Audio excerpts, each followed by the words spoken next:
에스더 8장 1절에서 17절까지의 말씀 우리 함께 봉독하도록 하겠습니다. 그날 아하스웨로 왕이 유다인의 대적 하만의 집을 왕후 에스더에게 주니라. 에스더가 모르드게는 자기에게 어떻게 관계됨을 왕께 아뢰었으므로 모르드게가 왕 앞에 나오니 왕이 하만에게서 거둔 반지를 빼어 모르드게에게 준지라. 에스더가 모르드게에게 하만의 집을 관리하게 하니라. 에스더가 다시 왕 앞에서 말씀하며 왕의 발 아래 엎드려 아각 사람 하만이 유다인을 해하려 한 악한 꾀를 제거하기를 울며 구하니 왕이 에스더를 향하여 금규를 내미는지라. 에스더가 일어나 왕 앞에 서서 이르되 왕이 만일 즐거워하시며 내가 왕의 목전에 은혜를 입었고 또 왕이 이 일을 좋게 여기시며 나를 좋게 보실진대 조서를 내리사 아각 사람 함므다다의 아들 하만이 왕의 각 지방에 있는 유다인을 진멸하려고 꾀하고 쓴 조서를 철회하소서. 내가 어찌 내 민족이 화당함을 참아보며 내 친척의 멸망함을 참아보리까 하니 아하스웨로 왕이 왕후 에스더와 유다인 모르드게에게 이르되 하만이 유다인을 살해하려 함으로 나무에 매달렸고 내가 그 집을 에스더에게 주었으니 너희는 왕의 명의로 유다인에게 조서를 뜻대로 쓰고 왕의 반지로 인을 칠지어다. 왕의 이름을 쓰고 왕의 반지로 인친 조서는 누구든지 철회할 수 없음이니라 하니라. 그때 시환월 곧 3월 23일에 왕의 서기관이 소집되고 모르드게가 시키는 대로 조서를 써서 인도로부터 구스까지의 127지방 유다인과 대신과 지방관과 관원에게 전할세 각 지방의 문자와 각 민족의 언어와 유다인의 문자와 언어로 쓰되 아하스웨로 왕의 명의로 쓰고 왕의 반지로 인을 치고 그 조서를 욕졸들에게 붙여 전하게 하니 그들은 왕궁에서 길러서 왕의 일에 쓰는 준말을 타는 자들이라.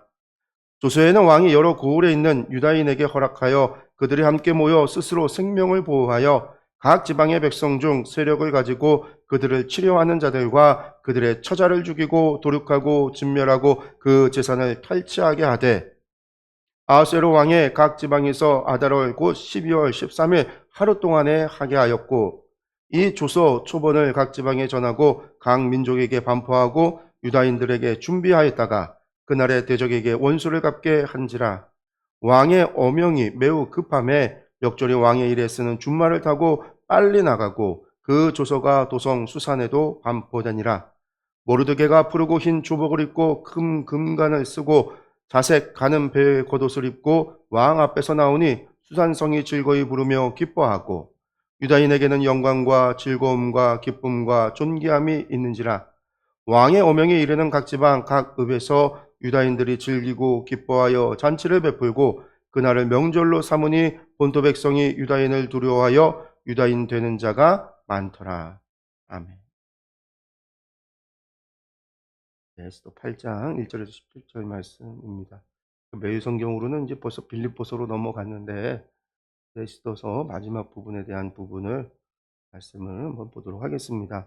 오늘 제목이 생명을 구하는 조서입니다. 내용을 보시면은요. 유다인을 모두 죽이려고 음모를 꾸몄던 하만이 죽고 그의 가문도 멸망했습니다. 에스더가 하만의 집을 차지하고 모르드게는 하만이 하던 역할을 대신하게 됩니다. 모든 일이 순조롭게 해결된 것 같지만 여전히 남아있는 문제가 있습니다. 에스더와 모르드게는 이 문제를 해결하기 위해 멈추지 않습니다.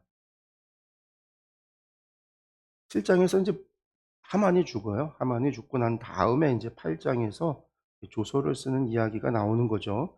에스더가 왕에게 유다인을 죽이라는 조서를 철회해달라고 간청하는 이야기가 1절부터 8절까지의 말씀입니다. 그럼 질문 보면은요. 하만이 죽은 뒤 아하스웨로 왕은 모르드게에게 무엇을 맡깁니까? 했는데 2절에 보니까 하만에게서 거둔 반지를 맡겼다라고 되어져 있습니다. 모르드게에게 주었다. 근데 왕이 그러니까 하만에게 주었던 반지를 뺏어서 그것을 거둔 반지를 모르드게에게 줬다라고 했잖아요. 이 반지가 뭐냐면 왕의 반지예요. 인장 반지라고 해서 도장이죠. 인이라는 게 도장이잖아요. 우리로 치면. 그리고 이제 당시에 중요한 결제를 하거나 그럴 때는요. 도장을 이렇게 찍었어요. 그 중국으로 치면 옥새 같은 게 반지를 의미해요. 이 반지를 하만에게 맡겼던 거는 하만에게 이 도장을 사용할 권한을 준 거거든요. 그 왕의 이름과 명령으로 조서를 내릴 수 있는 권한을 줬던 것처럼 좀 왕의 권한을 누구에게 줬다? 모르드게에게 줬다라는 거예요. 두 번째 보면요. 에스더가 왕에게 유다인을 처형하라는 조서를 철회해 달라고 요청했을 때 왕은 무엇이라고 대답합니까? 라고 했는데 페르시아의 법에 왕의 조서로 인장, 도장이 찍혀서 반포된 조서는요. 왕이라고 해도 함부로 바꿀 수가 없도록 되어져 있어요. 그래서 하만이 이미 왕의 조서로 이름과 도장을 찍어서 조서가 나갔잖아요. 그러니까 에스더는 그 조서를 철회해 달라고 요청하지만 왕도 스스로 그것을 바꿀 수가 없는 게 페르시아의 법이라는 거예요. 그러니까 왕은 뭘 하냐면은요. 이 도장을 줬잖아요. 왕의 명의대로 유다인들에게 조서를 너희 뜻대로 써라. 이미 저 나간 조서는 어쩔 수 없지만 너희 뜻대로 조서를 쓰고 나의 이름과 이 도장을 나의 이 인으로 인장 반지로 도장을 찍어서 너희가 조서를 반포하라. 왕이 그렇게 이야기를 합니다. 어떻게 보면 좀 뭐예요? 비겁한 거죠. 자기가 페르시아 법이 그래도 왕이 법을 바꿀 수 충분한 권한이 있는데 페르시아가 절대 제국이잖아요. 왕의 말 한마디에 모든 게 다 이루어지는 그런 나라인데 왕의 도장을 찍혀서 내린 조서니까 바꿀 수 없다. 왕의 권위가 있으니까 그걸 더 쉽게 바꿀 수 없다. 뭐 그렇게도 얘기할 수 있을지 모르지만 사실은 얼마든지 바꿀 수 있는 게 당시의 고대 사회의 왕의 권한이에요. 근데 이제 그것을 백성들에게 줘서 너희가 마음대로. 근데 왜 이렇게 되어졌냐면 왕이 만약에 조서를 철회해 버리면요. 유다인들은 무엇을 생각할까요? 자신들이 살아남은 게 누구의 덕택에 살아남은 거예요? 왕이 조서를 철회해 줬어. 왕이 우리 편이 되어 줘서 왕이 우리를 구원해 줬다라고 생각을 할 거예요. 그러니까 이것도 하나님께서 뒤에서 섭리하신 거예요. 많은 곳에서는 왕의 조서기 때문에 철회할 수 없다고 하지만 얼마든지 철회가 가능해요. 왕이 새로운 법을 만들 수 있고 새롭게 법을 만들어서 새롭게 할 수도 있음에도 불구하고 이렇게 하지 않은 것은 하나님의 역사인 거죠. 하나님께서 하신 역사. 그리고 이 내면에는 뭐가 있냐면은요. 이 뒤에 보면 이 쓰게 되는 조서가 뭐예요? 유다인들을 대적하는 이들을 처벌할 수 있는 권한을 조서를 내려서 다툼, 싸움이 나요. 유다인들과 유다인들의 원수 가운데 한마디로 다툼이 나고 그 다툼을 속에서 뭐가 이루어지는 거예요? 유다인들이 승리하고 이들을 진멸하게 되잖아요. 그럼 이들의 대표가 누구였어요? 하만이었다라는 거예요. 그럼 여러분들 하만은 어디 사람이냐면요. 아각 사람이라고 그러는데 아각 사람 하만이라는 얘기가 뭐냐면은요. 아모리 족속이라는 거예요. 아모리 족. 아모리 족속이 누구냐? 애출애굽 당시 이스라엘 사람들이 애굽 출애굽을 해서 시내산으로 가는 여정에 르비딤 골짜기를 지나갈 때 누구의 공격을 받냐면 아모리인들의 공격을 받아요. 아말렉인들의 공격을 받아요. 이 아말렉인들에게 공격을 받았을 때 우리가 잘 아는 모세가 두 손을 들면 승리하고 두 손이 내려오면 패하고 그래서 아론과 훌이 양쪽에서 두 손을 붙잡고 손을 들고 있어서 승리했단 말이에요. 그럼 하나님께서 하신 말씀이 뭐냐면 군대장관 여호수아에게 일러서 전쟁은 여호와께 속했음을 알려라. 그리고 이 아말렉 족속을 하나님께서 진멸하리라 하는 그렇게 말씀하셔요. 아말렉 족속을 진멸하겠다.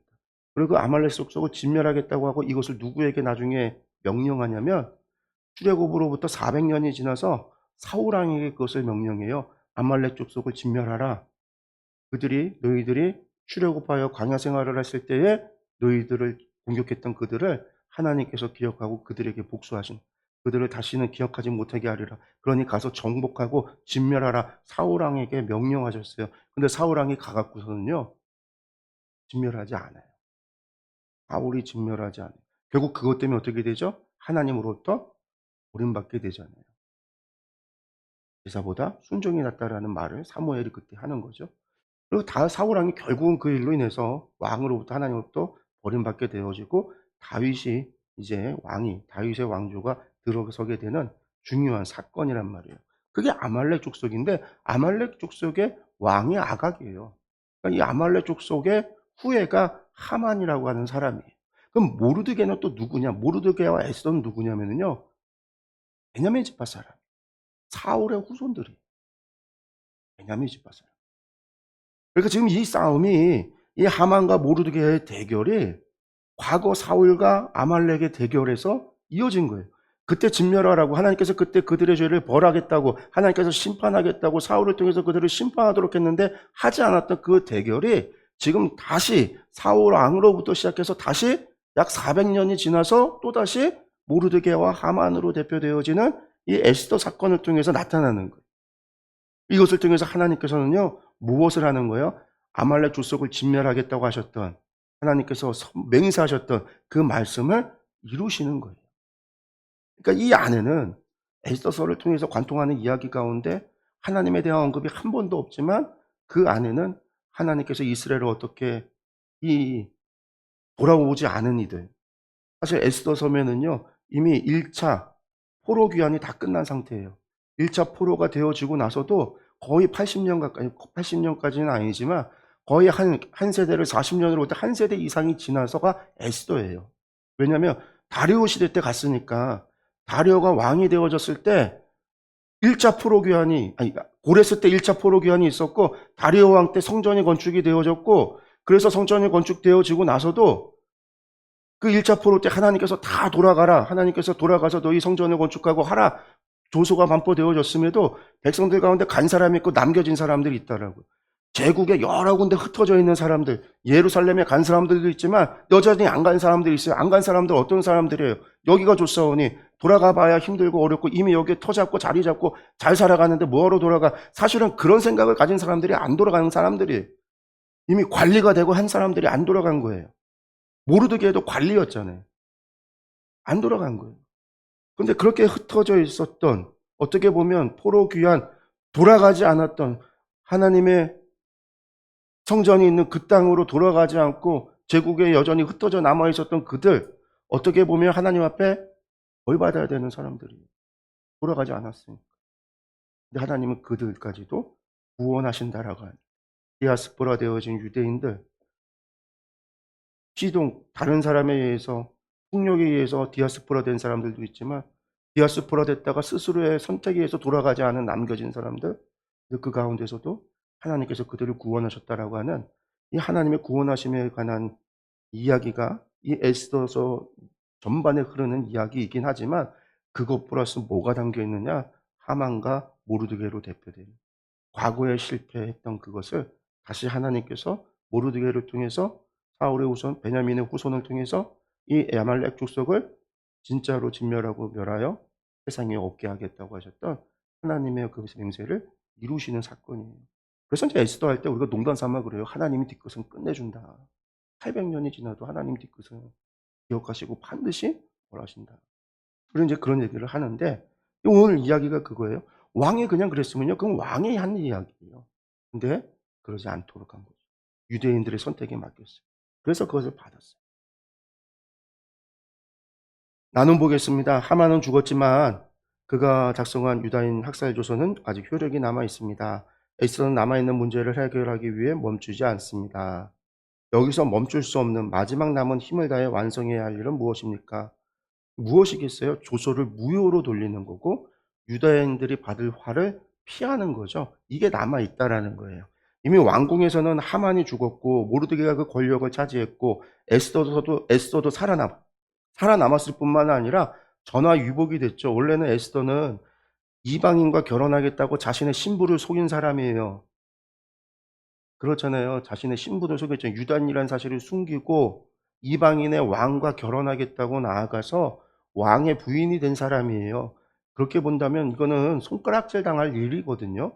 에스더가 그렇게 좋다라고만 볼 수 없는 이유가 거기에 있는 거예요. 우리가 일제시대 때 생각을 해보세요. 일제시대 때 우리나라 사람 가운데 누군가가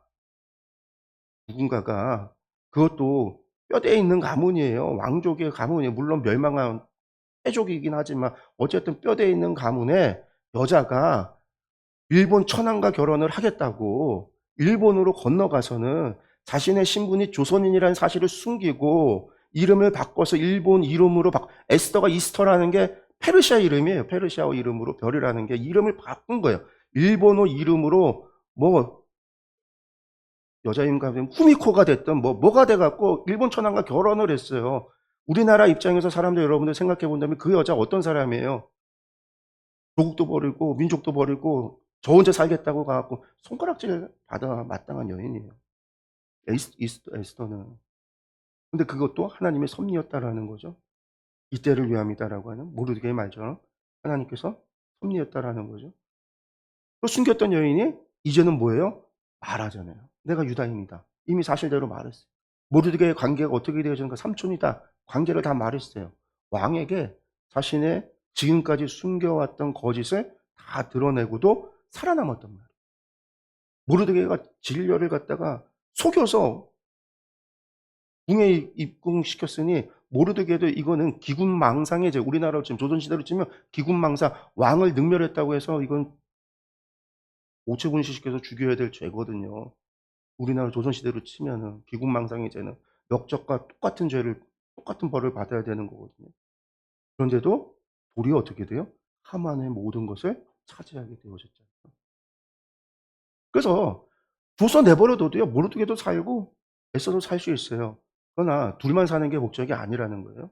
유다인들을 살려야 돼요. 조서를 무효로 돌려야 돼요. 하만이 내린 조서, 왕의 인장번지가 찍힌 조서를 무효로 바꿔야 돼요. 그래서 유다인들이 화를 피할 수 있도록 해야 된다라는 거죠. 이제 그것이 이제 9절에서 17절의 이야기입니다. 새로운 조서를 쓰게 된 점. 문제 보면은요, 모르드게가 새로 쓰고 왕의 반지로 인을 친 조서에서 유다인은 자신의 생명을 보호하기 위해 누구를 공격할 수 있습니까? 했는데 11절을 보니까 유다인들을 치려고 하는 자들과 그들의 처자다. 유다인들을 공격하려고 하는 자들을 갖다가 공격하고 그들을 뿐만이 아니라 그들의 모든 가족들, 모든 처자들을 다 공격할 수 있는 뭘 받은 거예요? 권한을, 왕의 권한을 받은 거예요. 그게 새로운 조서죠. 이때 허락된 날짜가 언제냐 하면 14절에 나오는데 우리가 조금 알아야 되는 게 하만이 아달월 13일이라고 되는데 이게 12월 13일이에요. 우리로 치면 12월 13일 하루 동안 공격하라라고 했는데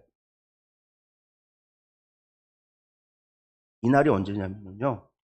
하만의 조서부터 알아야 돼요. 하만이 조서를 쓴 날이 언제였냐면 아수에로 왕 12년에 니산월 13일이라고 되어 있어요. 그러니까 1월 13일이에요. 조서가 쓰여진 날이. 유다인들에게는요, 1월 13일이면 어떤 날이냐면요, 6월절 어린 양을 준비하고 6월절을 지키기 위해서 준비하고 있는 날이에요. 왜? 14일이 6월절이니까. 그 한 주 전부터 온 집안을 청소해서 누룩이 없도록, 곰팡이균이 없도록 온 집안을 청소하고, 아니, 니산월 1월부터, 1월 1일부터 양을 준비하고 있는 건데, 그래서 다음날 6월절을 준비하기 위해서 그렇게 준비하고 있었던 바로 그 전날에 이 하만의 조서가 쓰여졌어요. 그리고 언제 실행하라고 했냐면요. 아달월 13일, 그러니까 12월 13일에 이루어지도록 11개월 뒤에 1월 13일에 조서를 써서 12월 13일에 실행되도록 쓴 게 하만의 조서예요. 시간을 충분하게 잡았잖아요. 그 얘기는 뭐예요? 충분히 준비해서 충분히 유다인들을 멸절시키라고 하만이 잡은 거예요. 그러면 모르드게와 에스더가 조서를 쓴 날은 어떤 날이냐, 언제냐면은요, 시완월 23일이라고 되어 있어요. 이 시완월이 뭐예요? 3월이에요. 3월 23일. 하만이 조서가 쓰여지고 2달 뒤에 새 조서가 쓰여진 거예요. 그리고 2달 사이에 하만이 죽은 거고, 에스더가 자신의 신분을 다 드러낸 거고, 하만이 죽었고, 모르드게가 그 권한을 잡고, 그랬던 게 이제, 그래서 이제 그 도장을 받아서 편지를 쓴 게 하만이 조서를 쓰고 나서 2달 뒤에 조서가 쓴 거예요. 그리고 실행하는 날은 언제냐? 똑같은 날. 아달월 13일. 11월 13일. 같은 날에 하도. 그러니까 하만의 조서도 있고 모르드게의 조서가 있어요. 이 하만의 조서는 뭐예요? 온 제국에 있는 유다인들을 죽여라 라는 조서였어요. 유다인들에게 내린 조서는 뭐예요? 유다인들을 공격하는 모든 자들을 죽여라. 그러니까 이 날에 동시에 같은 날에 두 조서가 실행이 되는 날이었던 거예요.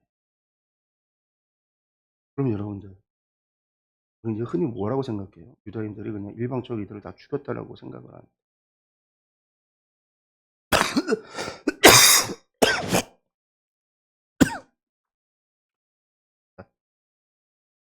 생각을 해보세요. 조서 2달 먼저 쓰여졌으니까 어쨌든 하만의 조서가 먼저 갔을 거 아니에요? 먼저 가고 났으니까 사람들이 유다인들을 다 죽이고 재산을 빼앗고 뭐 어떻게 했다고 다 준비가 이미 되고 있는 상황에서 모르드게와 에스더의 조서가 왕의 조서가 다시금 내려갔어요. 같은 날에 실행되도록. 이미 2달 먼저 조서가 가고 나서요. 누가 유대인들을 죽이려고 하는지, 누가 우리를 죽이려고 하는지 유대인들을 다 봤어요. 누가 준비하고 있는지, 누가 우리를 염탐하는지, 누가 우리를 적대하고 있는지, 누가 우리를 조롱하고 있는지. 유대인들이 그 얘기를 듣고 막 슬피 울며 금식하며 하나님께 기도하고 막 그랬잖아요. 그때 그들에게 니들은 11월 13일에 니들은 다 죽을 거야. 내가 너희를 죽일 거야. 막 그런 온갖 조롱과 멸시와 막 그런 일들이 벌어졌다라는 거예요. 그때 누가 왼수인지 다 봤어요. 그리고 이제 조서가 내렸으니. 그런데 두 조서가 있으니 둘이 전쟁이 나고 내전이 나고 싸움이 일어났다라고 생각할 수도 있지만 이 조서를 내린 하만은 이미 죽었고 그 모든 권한은 누구에게 갔어요? 모르드게에게 갔어요. 그걸 아는데 여기서 대적을 한다? 대적할 수 있을까요? 못하죠. 최소한의 살기 위해서 아둥바둥 별짓을 다 할 수는 있지만 그러나 유대인들 앞에 어쩔 수 없이 할 수밖에 없는 거예요. 그래서 이제 뒤에 에스더서 이제 그 뒤에 보면요. 에스더가 그러니까 유다인들이 승리하죠. 그리고 그날 하루 만에 다 못 죽여요. 이미 다 리스트 뽑았는데 다 못 죽여요. 다 못 죽인 게 그들이 당연히 어떻게 했을까요? 도망갔을 거예요. 제가 생각에 다 도망갔을 거라고 봐요. 그래서 도망간 놈들 끝까지 쫓아가서 잡으려고요. 날짜 연장해 달라고 그래요. 날짜까지 연장해 줘요. 그래서 유다인들이 원수들을 물리친 날이 되는 거죠. 15절에 이제 모르드게는 왕 앞에 다시 설 때 무슨 옷을 입습니까? 15절이라고 했습니다. 거기 보면 푸르고 흰 조복과 큰 금관을 쓰고 자색 가는 배에 겉옷을 입었다라고 했는데요. 푸르고 흰 조복을 입었다라는 얘기는요. 왕실의 고위 관직에 오른 자의 복장입니다. 모르드게가 하만을 대신해서 총리급 지위에 올랐다라는 뜻이에요. 이 푸르고 흰 조복을 입었다라는 거. 특별히 푸른색이라고 하는 거는요. 고대 근동에서는요. 이건 신성한 권위를 상징하고 신성한 상징이에요. 그래서 제사장의 우리 이스라엘의 제사장 옷이 어떻게 돼요? 흰 세마포 위에 겉옷이 파란색 겉옷을 입죠. 거기에 이제 홍실 자색실로 수놓은 이제 에봇을 위에 이제 조끼를 걸치는 건데 그때도 파란색 옷을 입어요. 이게 신성하기 때문에 제사장의 옷으로 사용되어지는 거거든요. 그리고 흰색도 마찬가지예요. 흰색이라고 하는 게 정결하다, 의롭다라는 뜻이고 제사장의 속옷이잖아요. 제사장의 세마복 아니잖아요. 그래서 이게 보통 왕실에서 사용되고 고위 관리들이 입는 게 푸르고 흰 조복이에요. 그리고 이제 큰 금관을 썼다라는데 모르드게가 이게 단순히 유다인들의 대표가 아니라 국가를 다스리는 자가 되었다라는 뜻이에요. 큰 금관이라는 것은 왕의 총애를 받는 신하가 받는 거예요. 그러니까 국가의 제2인자가 받는 거예요. 그냥 금관도 아니고 큰 금관이라고 표현되어지는 거는요. 왕 다음 서열이다라는 거예요. 모르드게가 두 번째 서열이 됐다라는 거예요. 그리고 이제 마지막으로 자색 가는 베옷을 입었다고 했는데 보통은 굵은 베옷을 입으면 뭐예요? 슬플 때, 상났을 때, 금식하고 막 굵은 베옷을 입고 막 재를 뿌리고 그럴 때 이제 굵은 거친 베옷을 입는 거고 가는 베옷을 입었다는 것은 아주 좋은 처녀를 얘기하는 거거든요. 근데 거기다가 자색으로 물어들였다. 자색이라는 거. 자색은 고대 근동에서 가장 비싼 염료예요.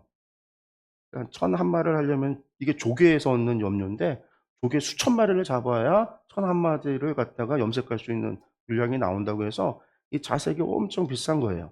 그래서 이게 어느 때까지 로마 시대 때도 마찬가지예요. 그래서 누가 이 자색 옷을 입냐면 왕이나 귀족, 보통 왕의 상징이고 귀족이 입거나 해요. 그래서 권력과 부의 통치의 상징. 로마 시대 때도 보면 여러분들 흰 옷 입고 여기다 붉은색 천 하나 이렇게 걸치고 있잖아요. 원로원들 보면, 집정관들 보면, 그리고 뭐 아우구스투스 황제도 보면 이제 자색 옷을 입고 있거든요. 그게 가장 비싼 거라. 그래서 우리 신약에 보면 사도행전에 나오는 루디아가 있잖아요. 빌립보에서 사도 바울이 만났던 루디아가 자주색 옷감 장사, 자주색 염료해서 옷감을 파는 그러니까 당시에 가장 비싼 천을 만드는 공장의 사장이 루디아. 엄청난 거부 그게 자주색이라는 거죠. 그러니까 자색 옷을 입었다. 그러니까 이 이야기는 모르드게가 왕 앞에 다시 섰을 때 이런 옷을 갖추어 입었다. 푸르고 흰 조복을 입고 자색으로 가는 베옷을 걸쳤고 또 위에 큰 금관을 썼다. 모르드게가 하만을 뛰어넘어서 이제 왕의 바로 왕 다음에 제국의 2인자가 되어줬고 지도자가 되어졌다라는 뜻이에요. 그러니까 모르드게가 엄청난 권력을 가졌다라는 거 아니에요. 그런 모르드게의 유다 족속을 함부로 공격할 강 큰 사람들이 존재할 수? 나는 두 번째 봅니다. 하만이 꾸미고 많은 사람이 동조한 유다인 멸절 계획이 완전히 역전되었습니다. 우연의 요소 같고 모르드게와 에스더의 업적처럼 보이지만 배후에는 유다인을 보호하시는 하나님의 손길이 있었습니다.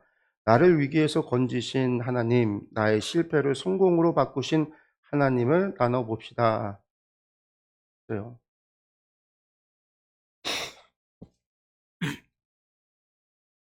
나의 실패까지는 아닌데 뭐 큰 인생 살면서 큰 실패라고 할 만한 게는 않았던 것 같고요. 뭐 그런 것들은 있죠. 그러니까 성공으로 바꾸셨다라고 했는데 제가 이제 군대 얘기 한번 한 적이 있잖아요. 군대 갈 때. 원래 군대 입대하면서 3일 뒤에 제가 다시 나와 있을 거예요. 그러면서 갔다고. 몸이 많이 안 좋았거든요. 몸이 안 좋아서 군 생활을 제대로 할 수 없을 거다. 병원에 갔는데도 뭐 마땅히 나오는 건 없고 그러니까 이제 군대 아니 병원에서 평발이다라고 그냥 그거나 써줬어요. 가면서 군대 들어가면서 아, 나는 의사 제대를 할 거야. 예, 가면 훈련소를 가기 전에 입소대에서 다시 신체 검사를 받아요. 그리고 3일 뒤에 훈련소로 들어가서 훈련을 받게 되는데 요 이제 3일 동안에 있으면서 신체 검사 받아서 의과사 제대로 다시 나오는 사람들이 있거든요. 그래서 내가 친구들한테 나 다시 다 나올 거다. 3일 뒤에 나 나와서 목요일 날 가면은 주일 날 분명히 교회 중삼층에 내가 앉아 있을 거니까 나를 찾아라. 그러고 들어갔다가 웬걸 들어갔더니 몸이 건강하다고 몸이 건강하다고 생각을 하라는 거예요. 몸은 아픈데.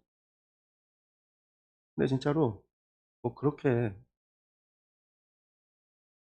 가고 나니까 멀쩡했어요. 그냥 안에 군대에서 살면은 열심히 밥 먹고 열심히 해야 되겠다 그런 생각을 가지고 또 잘 먹고 열심히 훈련을 받아서 하도 훈련을 잘 받아서 군대 말뚝 받으러가는 얘기를 엄청나게 들었거든요. 근데 자대도 마찬가지예요. 제가 한번 그랬잖아요. 자대 가서도 그 대단히 쉬운 부대는 아니지만 갈굼이 많은 구타가 많은 부대였기 때문에 어 자살하려고 했던 친구들도 있고 저의 동기는 정신병에 맞아서 정신병에 걸리기도 했고 뭐 그런 일들도 있었지만 제가 항상 "너희들은 나 때문에 좋은 부대 갔다. 하나님 함께 계십니다." 인제 그러고 살긴 했는데 부대에 들어갈 때 그 부대에 제가 가고 싶어서 엄청 노력을 한 거예요. 왜냐면 군대 가기 전에 저는 사람들 앞에 섰을 때 말하는 게 힘들었거든요. 떨려서. 긴장되고 사람 앞에 서는 게 너무 무서운 거예요. 근데 제가 목회를 해야 되는데 사람 앞에서 제가 설교도 해야 되고 예, 노래도 음치잖아요. 그래서 사람들 앞에서 절대 노래를 안 불러요. 그래서 노래만 부르면 막 목소리가 떨고 막 떨어요. 사시떨도 떨고 뭐 앞에서 말하고 하는 게 지금 보면 절대 상상이 안 가지만 너무 심각할 정도로 되게 심했어요. 그게 저의 기도 제목이었거든요. 그래서 군대 갔더니 후반기 교육을 받는데 여기 부대는 모교들이 논산하고 다르게 그냥 매일 강의장에서 화보를 설명해 주고 뭐 그런 거예요. 강의를 하는 거예요, 종교가. 교관도 있지만 조교들이 막 강의를 하는 거예요. 아, 그럼 내가 여기서 군 생활을 하면서 훈련소에 훈련병들 앞에서 내가 강의를 하고 이런 것들을 하면 사람들 앞에서는 '훈련을 좀 내가 하겠구나. 훈련이 되지 않을까? 난 이 부대에 정말 조교로 눌러 앉아야 되겠다. 4대 배치를 여기로 받아야 되겠다.'라는 생각을 가졌어요. 그러고 알아봤더니 성적이 좋아야 된다라는 성적이 좋으면 된다라는 제가 그때부터 공부를 미친 듯이 한 거죠. 10시 되면 취침 점호하고 10시 되면 잠을 자야 되는데 10시 딱 되면은요 책을 들고 행정반에 가서 "저 공부하러 왔습니다." 하고서 행정반에서 12 시까지 책을 공부를 한 거예요. 미친놈이죠. 부대 역사에 이런 놈은 처음 본 거예요. 그리고 기관병들도 희한하고 하사관들도 희한하고 이 미친놈이 이 훈련병이라는 놈이 세상에 군대 와서 10 시부터 12 시까지 와서 공부하겠다고 앉아 있으니 이 또라이 같은 놈이 뭐냐. 희한하게 본 거예요. 근데 정말로. 그래서 실기랑 이론이랑 저희 화포부대 관련된 거 그것뿐만 아니라 다른 병과도 막 공부를 해야 되는데 다른 거는 모르겠고 이거에 있어서는 정말 1 등, 압도적 1 등을 했어요. 그래서 4 대에 간 거예요. 그러니까 원래는 2명을 뽑는데 2명 뽑기 위해서는요 4명을 올려서 뺑뺑이를 돌려서 2명이 오는 거예요. 제가 4명이 뽑혀서 올라가는 것까지 됐는데 정말로 뺑뺑이가 돌려져서 4명 중에 제가 뽑혀서 오게 된 거죠. 그리고 자대 배치를 받았어요. 그리고 군 생활을 시작을 한 거죠. 근데 군 생활하면서 앞에서 서서 얘기하고 뭐 하는 것들이 저에게 있어서 많은 훈련이 됐어요.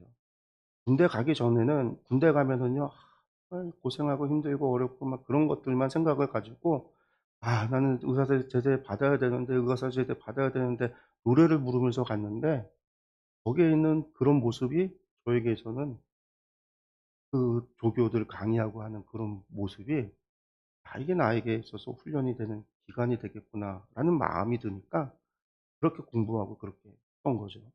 하나님께서 그렇게 해 주셔서 별별 자리에 다 섰어요.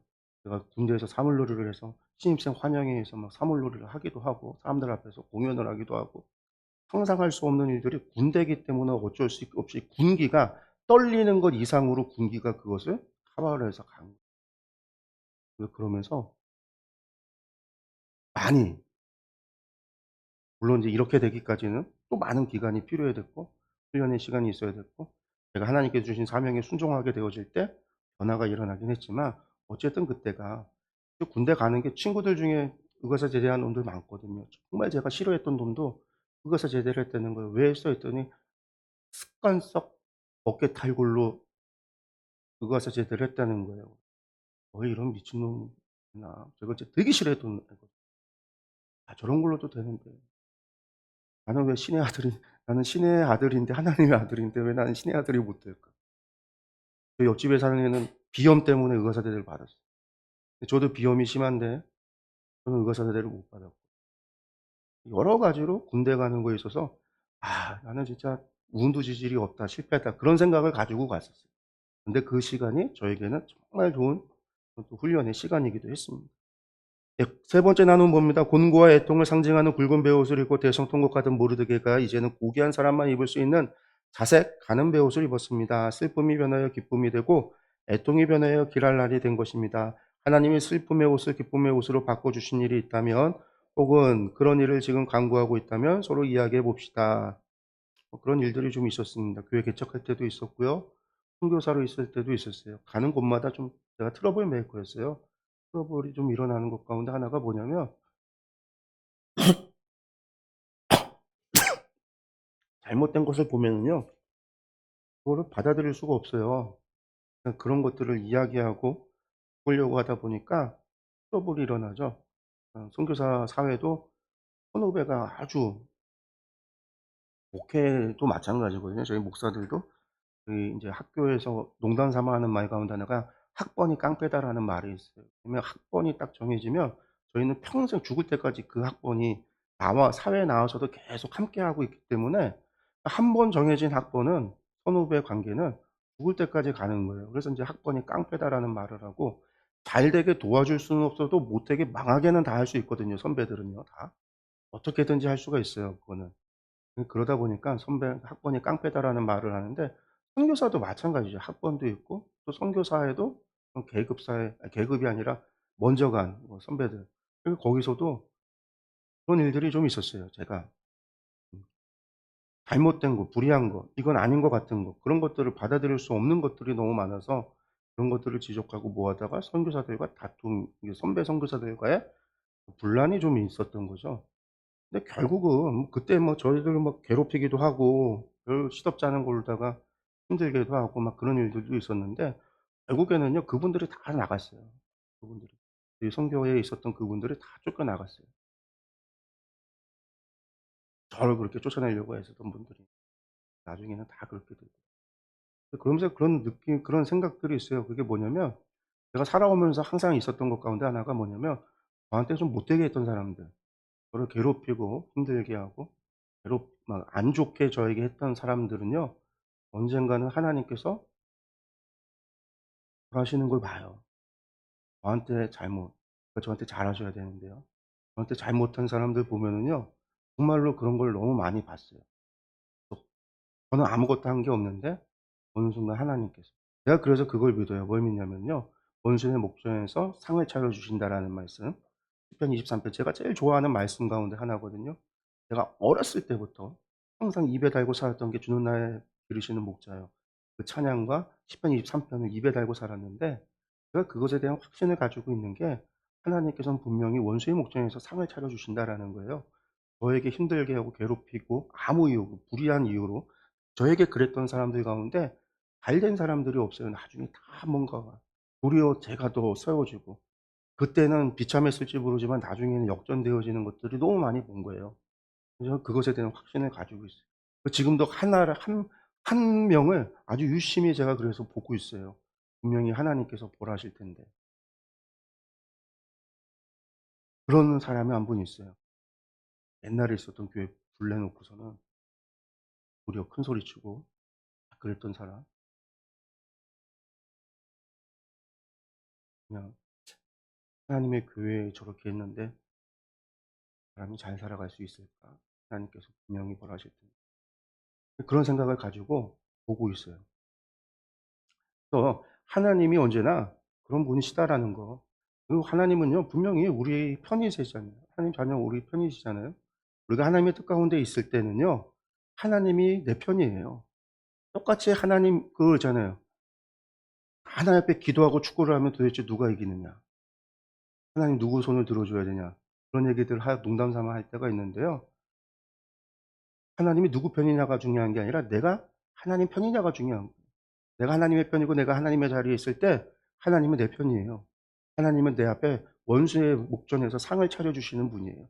근데 내가 하나님의 편이 아니라 상대편에 있으면은요, 내 앞에서 내 상대가 상차림을 받아요. 우리가 이것은 분명히 알아요.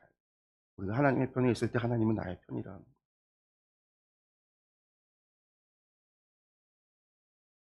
오늘 말씀 정리하도록 하겠습니다. 예, 생명을 구하는 조소라고 했는데요.